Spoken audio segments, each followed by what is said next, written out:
ini, biar kita semuanya menyadari kedatangan Tuhan sudah dekat. Kedatangan Tuhan sudah di ambang pintu. Jangan sampai kita tidak antisipasi. Jangan sampai kita tidak mempersiapkan diri. Kita berkata, orang bijak kalau melihat malapetaka bersembunyi. Jadi kita orang bijak. Katakan saya orang bijak. Saya gadis bijak. Saudaraku, gadis diperumpamakan di dalam Matius 25 itu bukan mengenai gender ya. Itu mengenai gereja. Ada gereja yang bijak, ada gereja yang bodoh, tidak mempersiapkan. Ya. Sama-sama ada pelita, dia sama-sama lagi baru. Tapi yang 5 dikatakan bodoh, artinya dia tidak persiapkan. Iya. Dia menganggap udah nih mau datang nih, cukup ini minyaknya. Rupanya nggak cukup. Iya. Datang mempelai agak lama sedikit. Mulai saudaraku, pelita mereka mulai sedikit redup, nggak tahan saudara. Jadi kita harus mempersiapkan diri.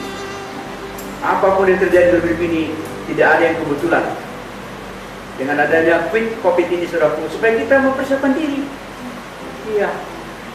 Sebagai orang percaya, mari kita semua sungguh-sungguh mengantisipasi kedatangan Tuhan Yesus yang kedua kali. Antisipasi akan hal yang baik di masa depan seringkali membangkitkan semangat, bahkan menambah kekuatan dari seseorang. Anak-anak sekolah mengantisipasi akan datangnya hari libur saat hari semester.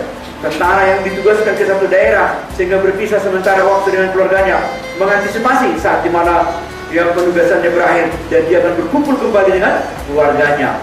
Para pekerja mengantisipasi tanggal merah di mana mereka akan mendapat libur.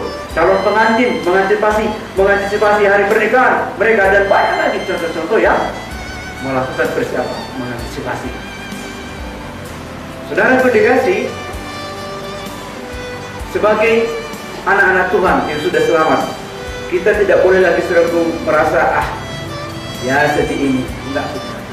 Kita harus tahu bahwa COVID ini adalah satu pemanasan untuk kita lebih banyak saudaraku berbenah diri. Katakan, tolong saya Tuhan, supaya situasi yang terjadi tidak anggap remeh, tapi membuat saya mempersiapkan diri, melakukan antisipasi. Amin. Betapa sedihnya bila seseorang hidup tanpa antisipasi yang baik, sebab dia tidak memiliki apapun yang baik untuk diharapkan terjadi di masa yang datang. Tetapi sebenarnya itulah yang dialami oleh setiap orang yang belum mengenal Tuhan Yesus. Sebab tanpa Tuhan Yesus sesungguhnya tidak ada antisipasi yang terjadi. Bisa saja seseorang mengatakan ia memiliki antisipasi untuk banyak hal, baik di masa yang akan datang, tapi tanpa Yesus semua itu sia-sia. Sebab itu akan berakhir, akan lenyap ditelan oleh kematian yang harus dihadapi oleh setiap orang. Kematian mengakhiri semuanya itu, dan kematian harus dihadapi setiap orang, cepat atau lambat. Itu sebabnya tanpa Tuhan Yesus, masa depan seseorang adalah tanpa pengharapan. Amin. Saudaraku, di dalam Yesus, untung mati, ada ya? Mati itu keuntungan, saudaraku. Dalam Yesus ya. Amin. Ya, hidup dalam Kristus, mati adalah keuntungan. Ya. Jadi mari semangat ini kita. Haleluya. Haleluya. Kematian mengakhiri semuanya itu, dan kematian harus dihadapi setiap orang, cepat atau lambat. Itu sebenarnya tanpa Tuhan Yesus, masa depan seorang adalah tanpa pengharapan. Karena itu adalah satu-satunya jalan keselamatan, jalan menuju surga, kepada kehidupan yang kekal. Puji Tuhan, sebagai anak-anak Tuhan yang percaya kepada Tuhan Yesus sebagai juru selamat dan Tuhan, maka kita semua memiliki masa depan yang penuh pengharapan. Sukacita kita akan penuh saat kita mengantisipasi kedatangannya yang kedua kali. Kita tahu Tuhan sudah menyiapkan rumah yang kekal bagi kita, dan upah yang kekal seturut dengan apa yang kita kerjakan baginya. Itu sebabnya kita hidup setiap hari di dunia ini dengan antisipasi akan hari kedatangan Tuhan. Saudaraku, Musa tidak akan bisa, saudaraku, membelah laut seberang tanpa dia punya tongkat. Tongkat saya dan tongkat saya, tongkatmu adalah firman. Tongkat kita adalah doa. Ketika kita saudaraku mau membelah, mungkin ada banyak benteng-benteng, ada tembok-tembok, kayaknya nggak bisa lagi dimasuki karena sudah buntu semua. Tapi pasanglah tongkat. Tongkat itu adalah firman. Iya. Doa kita supaya diterus hal-hal yang tidak mungkin. Hanya itu. Kalau Musa tidak pakai itu tongkat, maka sampai kapal pun tidak bisa terbelah, laut terbelah. Tapi karena dia angkat tongkatnya, deras, maka sudah dia berdoa, maka terbelahlah laut terbelah. Sehingga yang mustahil menjadi tidak mustahil. Katakan, hal yang mustahil menjadi tidak mustahil ketika ku angkat tongkat saya, yaitu firman Tuhan, doa saya. Amin, saudara. Iya, makanya berdoa itu tidak perlu perasaan-perasaan. Kayaknya enggak, kayaknya belum tembus. Harus punya iman. Saya bisa bayangkan seorang Bartimeus itu berteriak, sampai lewat, ribut sekali. Jadi seorang Nazaret katanya. Dia berteriak, David, Jesus, son of David. Sana Daud kasih aku. Apa kata orang? Diamku. Sudah ribut di sini. Tapi makin dia berteriak, Jesus, son of David. Sana Daud kasih aku. Rupanya orang marah, tapi Tuhan tidak marah. Tanya dia tunggu. Apa yang ingin aku lakukan padamu? Rabuni, saudaraku. Dia bisa lakukan. Mungkin Bartimeus merasa begitulah dia lahir buta, begitulah sampai mati. Tapi ketika dia bertemu dengan Yesus, rupanya terjadi perubahan. Dia tidak selamanya mati, dia tidak selamanya sudah dikasih buta sampai mati. Ada perubahan ketika dia bertemu dengan Yesus. Padahal itu hanya berita-berita dari orang. Ya, tapi dia percaya. Apalagi kita punya Alkitab, kita bisa baca. Mari bangkit iman kita. Amin, saudaraku. Amin. Katakan, iman saya bangkit. Mendengar firman Tuhan. Ya. Membaca firman Tuhan. Amin. Iya, amin, saudaraku. Sayangnya banyak anak Tuhan yang tidak menyadari, tidak mengingat atau tidak mau memikirkan mengenai kedatangan Tuhan. Ada di sini yang tidak memikirkan kedatangan Tuhan?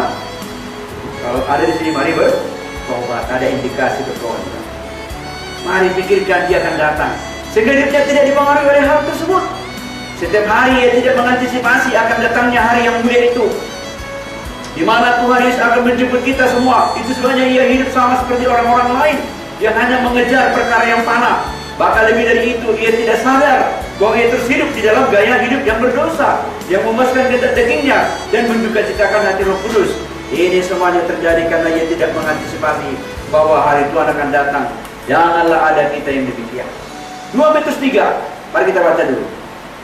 Ayat 11-12 berkata, jadi jika segala sesuatu ini akan hancur secara demikian, betapa suci dan salehnya kamu harus hidup, yaitu kamu yang menantikan dan mempercepat kedatangan hari Allah.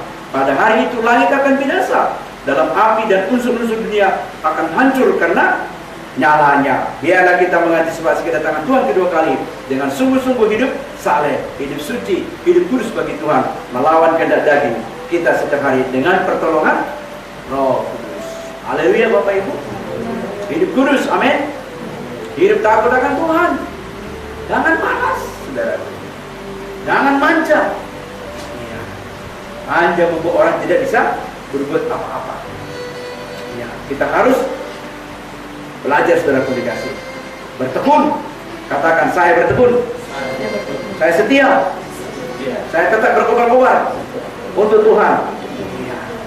Makanya kita yang sudah mulai, saudaraku, dulu kita menyala-nyala, sekarang sudah mulai, saudaraku, agar hidup. Mari bangkit lagi. Bangkit lagi. Katakan, bangkit saya Tuhan. Roh Kudus tolong saya. Saya tidak mau sum-sum kuku. Saya mau menyala Tuhan. Amin, saudaraku. Iya. 1 Petrus 1 ayat 13. Sebab itu siapkanlah akal budimu, waspadalah dan letakkanlah pengharapanmu seluruhnya atas kasih karunia yang dianugerahkan kepadamu pada waktu pernyataan Yesus Kristus. Hiduplah sebagai anak-anak yang taat dan jangan turuti hawa nafsu yang menguasai kamu pada waktu kebodohanmu. Tetapi hendaklah kamu menjadi kudus dalam seluruh hidupmu, sama seperti Dia yang kudus yang telah memanggil kamu. Sebab ada tertulis, kuduslah kamu, sebab aku kudus. Hiduplah sebagai anak-anak yang taat. Jangan turuti hawa nafsu. Katakan, yang ada di ini. Ya, pandang kepada Yesus. Ya. Kita harus jaga diri kita ini. Ya, supaya kita tetap melihat kepada Yesus. Tetap melihat kepada Yesus. Tidak mau tergoda dengan dunia ini. Amin, saudaraku. Dia katakan saya sudah ditetapkan menjadi pemenang. Amin, saudaraku. Jaga dirimu. Ya, persiapkan dirimu. Akal budimu. Jaga ini akal budi. Ya, jangan akal budi kita ini, saudaraku, menjadi memikirkan hal yang duniawi, hal yang najis, hal yang kotor. Bila kita hidup setiap hari mengantisipasi kedatangan Tuhan kedua kali, maka setiap hari kita akan sukacita, hidup kudus bagi Tuhan. Janganlah kita mengeraskan hati kita, tapi pada kita mau menjadi anak-anak yang taat, yang patuh akan firman Tuhan, akan panggilan Tuhan dalam hidup kita. Ada maksud Tuhan bagi kita masing-masing selama kita hidup di dunia ini. Amin. Jangan keraskan hati. Dari rencana Tuhan di depan. Dari rencana Tuhan di depan saudara. Amin. Iya. Ada maksud Tuhan yang begitu indah bagi masing-masing selama kita hidup di ini. Itu sebabnya setelah kita mengenal Tuhan Yesus, diselamatkan, kita tidak langsung dibawa Tuhan masuk ke surga. Tuhan memiliki tugas bagi kita masing-masing. Mari kita menyadari dan mengerjakan dengan sungguh-sungguh. Janganlah kita lupa menggenapi panggilan Tuhan tersebut atau mengesampingkannya. Jangan. Ya, kalau situasi ini kita tidak bisa sadar, ya nggak tahu lagi lah aku menyadarkan Bapak itu. Haleluya. Katakan, tolong saya Roh Kudus, hisapkan saya akan dosa, akan penghakiman, akan kebenaran. Amin, saudaraku. Mari kita ucapkan. Wait, watch, work. Ya. Wait, watch, work. Apa itu wait? Menunggu, berjaga-jaga dan bekerja. Kerja kita. Itu menantikan kedatangan Tuhan itu bekerja. Ya, supaya kita bisa sukacita. Amin. Dan berkati.